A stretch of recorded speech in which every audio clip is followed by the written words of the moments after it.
What's up, everybody? Hey, Tom Laird here, host of the Advice from a Call Center Geek podcast and founder of Expedia. For exceptional contact center outsourcing, trust Expedia. We're fully AI-driven, as all of you know, and can handle voice, email, chat, and all of your digital channels. Our 600-seat USA contact center is expert in healthcare, financial services, insurance, tech support, retail, and more. Experts on the NICE CX1 platform, we ensure seamless customer experiences. DM me or visit expediausa.com for more. This is Advice from a Call Center Geek, a weekly podcast with a focus on all things call center. We'll cover it all from call center operations, hiring, culture, technology, and education. We're here to give you actionable items to improve the quality of yours and your customers' experience. This is an evolving industry with creative minds and ambitious people like this guy. Not only is his passion call center operations, but he's our host. He's the CEO of Expedia Interaction Marketing Group and the Call Center Geek himself, Tom Laird. Welcome back, everybody, to Advice from a Call Center Geek, the podcast where we give you actionable items to take back to your contact center so that you can improve the quality of your agents and also the customer experience. My name is Tom Laird. I'm the CEO of Expedia Interaction Marketing Group. We are a 500-seat BPO contact center located here in the States. And welcome to episode 10.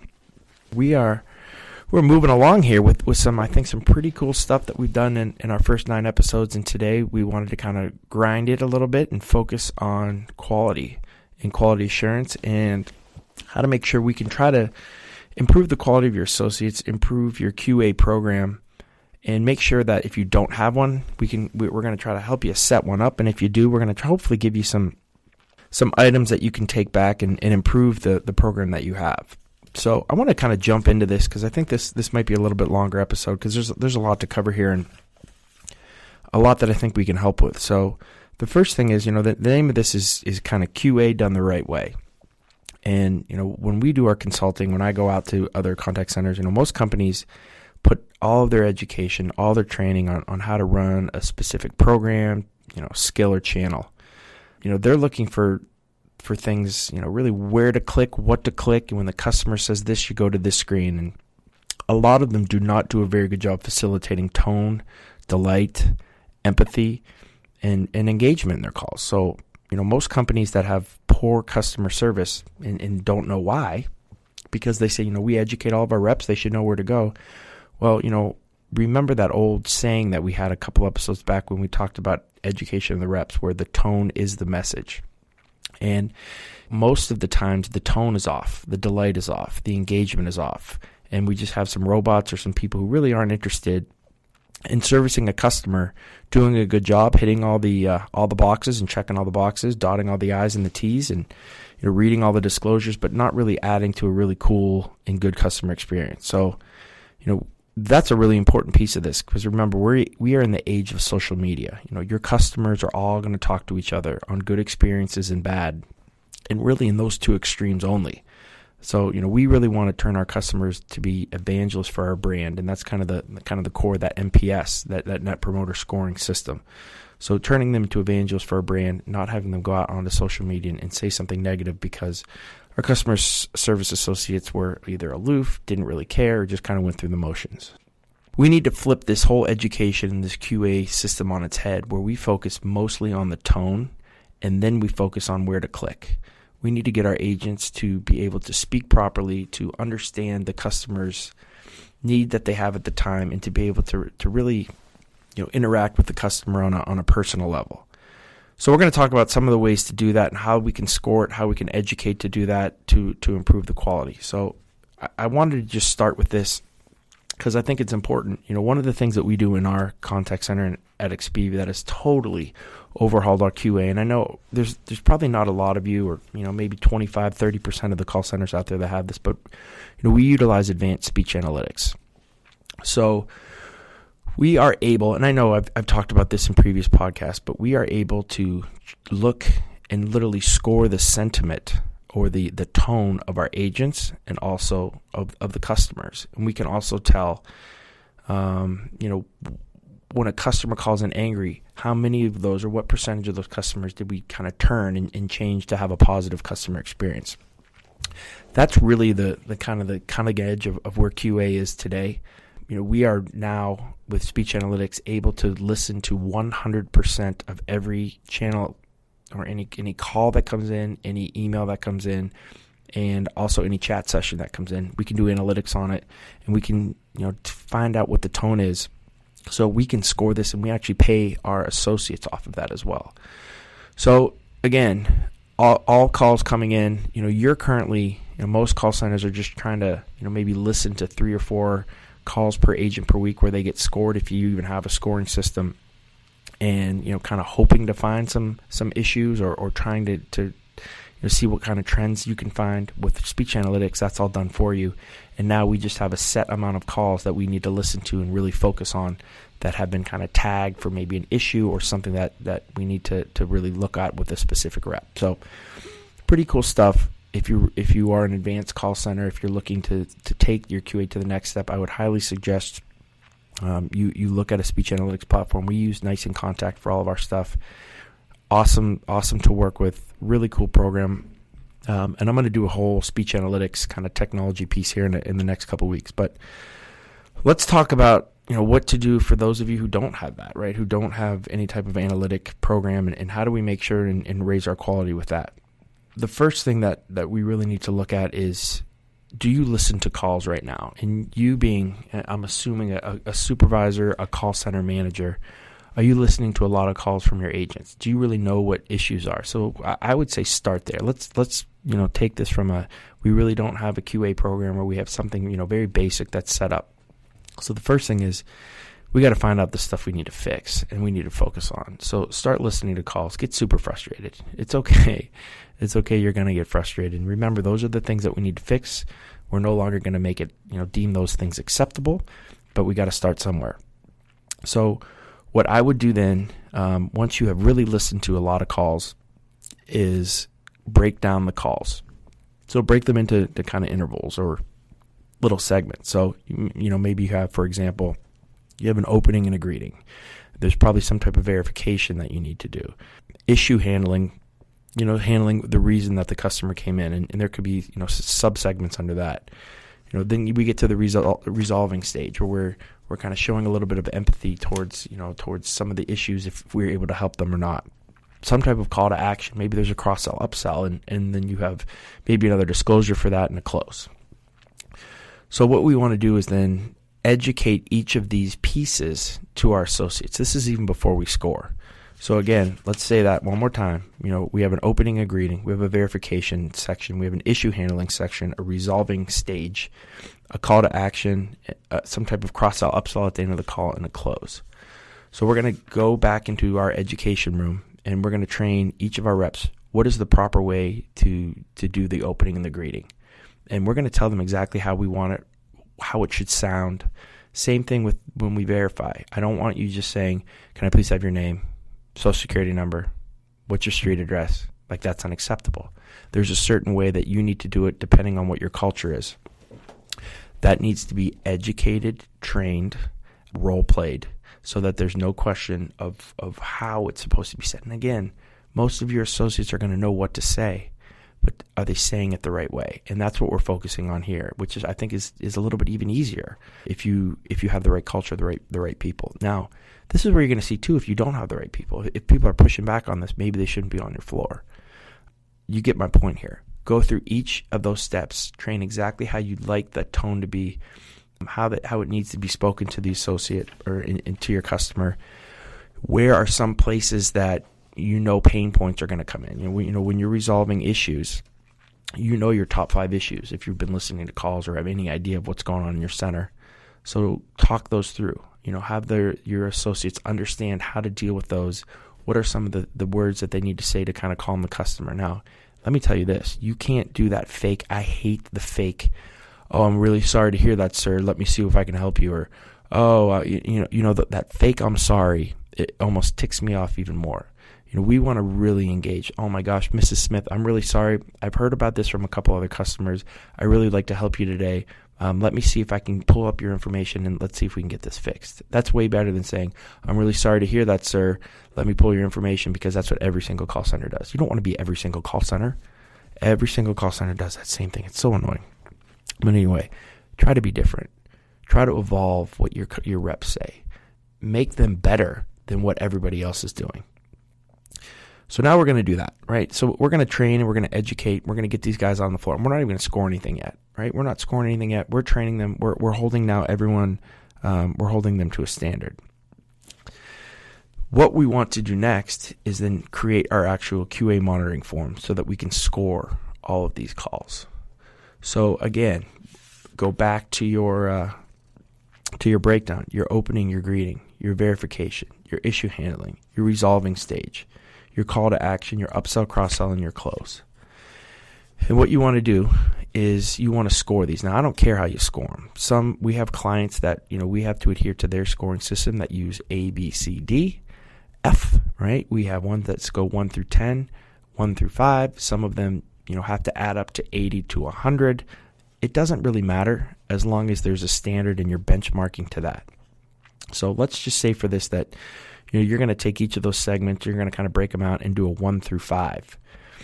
Well, then you have to find out what's acceptable and what's a 1, what's a 2, what's a 3, what's a 4, what's a 5. So again, listen to calls. I would highly suggest that you're recording these calls and you can be able to train what a 1, what a 2, what a 3, what a 4, what a 5 is. And I would also tell you that only a 4 or 5 is acceptable. 3 being average. For our center, average is below average. But, that's up to kind of you with the quality standard that you're looking for with the customers that you have. So what we will do then, once we have that set up, we'll train the reps again. We'll educate them into how the scoring system is going to work.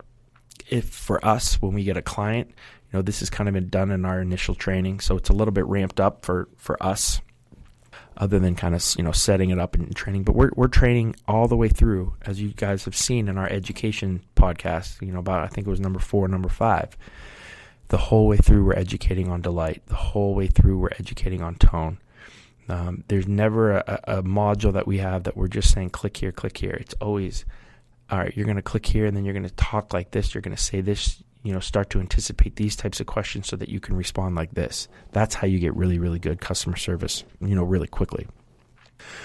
Once that goes out, start to score your reps and then have your supervisors all start scoring reps so that you can start to benchmark across the board what a 1, what a 2, what a 3, what a 4, what a 5 is. So we all kind of understand that. We all agree to it. And this is a process, right?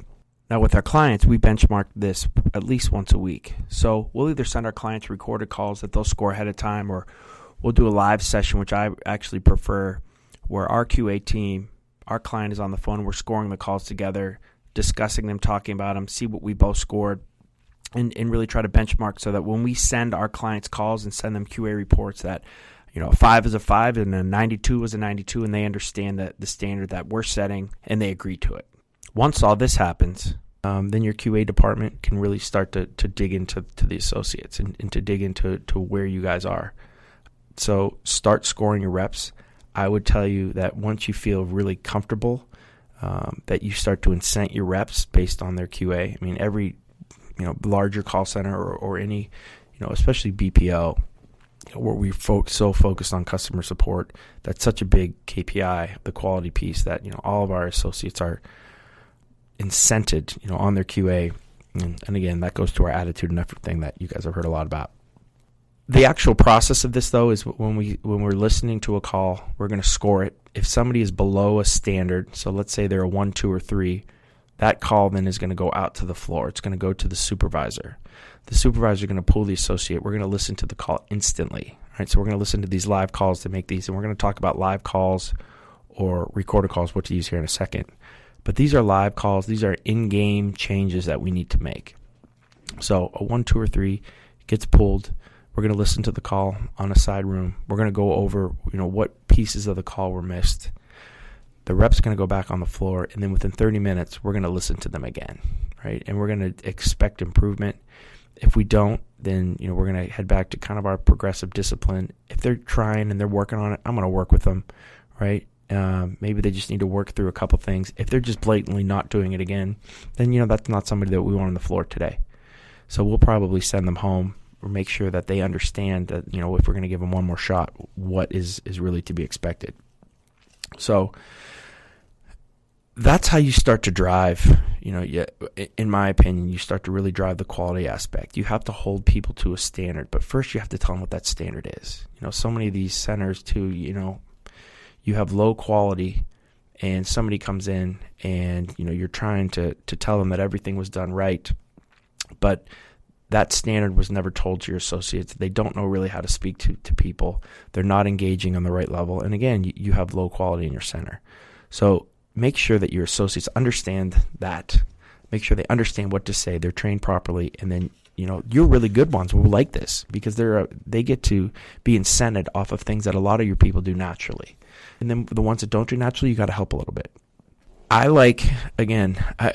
People do the CSAT scoring. They do the NPS scoring, off of this. And a lot of, if people talk about QA, they're going to talk about those two things. I personally love our speech analytics and I love our sentiment scoring much more because we're listening and we're scoring 100% of all the call volume that comes in. When you talk about CSAT scoring or surveys after a call, you're only going to get the two extremes, right? I call them you're going to get the conservative or the liberals, right? You're going to get the people who really love the rep, had a great experience, and they're going to do a survey. Or you're going to get the person that maybe they didn't even dislike your rep, but they just disliked the answer that they got. So you never get those people in the middle. So you never get I believe you don't really get a true feeling for what really happened and is happening in your call center. So that's why, I personally like the speech analytics. If you're going to go to that survey thing, understand that, you're going to be pretty polarized with a lot of those things. And that's what we have found when we do consulting. I know people will disagree with me to the hilt on that, but I think there's better ways to do it now. And then the last piece of this is, and the other question that I get a lot is, Tom, what kind of calls should we be recording and scoring? Or I should say, what kind of calls should we be scoring? Should we be using live calls? Should we be using recorded calls? And my answer is both. And let me kind of explain it this way is, any type of live action that's going on, like if you're in a game and you're a coach and you see your player do something wrong, you want to try to, call a quick timeout and try to fix it right away, before it gets worse. So, again, I'm a basketball coach too. So if my team's getting pressed and we're not handling the press well, I got to call a timeout to try to fix it so we don't give up 10 points and we're only giving up 2 points. And that's kind of what live call action fixing is. So when you guys are in QA and you're listening to live calls, make sure that the I's are dotted, the T's are crossed. If they're not, then you got to fix that right away. You can't let that go. Now, the recorded calls, I think are more for trends. So let's say that we're hearing Janie and she's not reading this part of the disclosure. We've sent it out to the floor. We're trying to fix that. Maybe tomorrow we're going to listen to 5 or 6 of her calls from the previous couple days and see if that's been a trend and if there's any other issues that we have with that. When you have an issue in the real time, that's when we take kind of the larger lot of calls, listen to them for some specific reps or associates and make those changes there. And also without speech analytics, that's a way that you can listen to some trends too. So listening to recorded calls are a little bit more laid back. You can kind of fast forward or kind of speed through them a little bit. In real time, you got to listen to the whole thing. So if you're looking for some specific trends, that's another really good way to use and to use the recorded calls. But I do not believe that you can just use recorded calls. If I had a choice and you said, Tom, you could only do recorded calls or live calls, I'm going live calls all day because I'm fixing any issues that are arising in my call center instantly and making sure that, the day's going the right way. So I hope that's helpful. I hope that, this can improve what you're doing or at least make you think about the QA process that you're doing. If you're having issues and you have low scores in your QA now, I bet you 9 times out of 10, it's the quality and it's the tone and it's the delight and it's how your agents are speaking. And ask yourself if you've really ever talked to them or educated them as a group on what to say exactly when. And again, you don't want that totally scripted, but you have to hold them to a certain standard of what is acceptable from a tone standpoint. And most of these guys will fall in. Most of them want to provide an awesome experience, but a lot of them don't know. And a lot of them just need push, just like any good coach will push a player, to provide or to do their best. And that's kind of what we're talking about here with QA as a team of QA managers and supervisors as well. So again, there'll be more on this, as we go. I think it's a really important topic, a full topic as well on speech analytics. which I think is a really cool tool and something that's really revolutionizing the industry. And that'll be coming up in the next couple of weeks. So please join us for that. I want to just talk again. Please post a review if you found this podcast at all helpful. We've gotten a couple more over the last couple of days, which I really, really appreciate. The more reviews we can get, the more people that we can reach through iTunes and through Spotify. So again, I appreciate that. Cheap plug, as I always say, there is Advice from a Call Center Geek book that really kind of goes into a lot of the topics that we're talking about here. It's on Amazon. Just kind of Google Advice from a Call Center Geek, and I think it's like $8, something like that. It's pretty cheap. But again, please check out all of our social media. We have the Call Center Geek Facebook page. We have our Twitter account. We have Instagram that we're kind of doing some behind the scenes stuff. So it's kind of cool. So again, thank you very much for joining us. We'll be back with you next week. We're going to talk a little bit about outsourcing and some of the things to look for when you're looking for an outsourcing or a partner to help you with overflow calls, those types of things. Have a good one, everybody.